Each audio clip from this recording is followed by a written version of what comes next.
A shell is a program that takes commands typed by the user and calls the operating system to run those commands. The shell interprets your commands.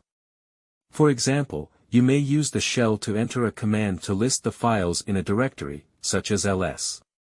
The shell displays its prompt, shown here as $, and then passively awaits your commands. When you type a command and press enter, you are telling the shell to execute your command.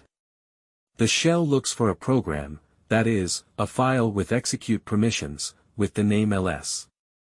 The shell looks at all the directories in your command path. The shell runs the first program found that matches the name, and the execute permissions, and then displays the results of the program to your screen. The command path is stored in the environment variable named path. We will learn about path environment variable in upcoming tutorial. A shell acts as a form of wrapper around the OS, hence the term shell. Shells were designed long before graphical interfaces existed. As graphical environments mature, most users explicitly run shells less and less for their daily work. But a shell can automate some very complex sequences of commands. In addition, most Linux systems are designed to be updated from typed-in commands, that is, from a shell.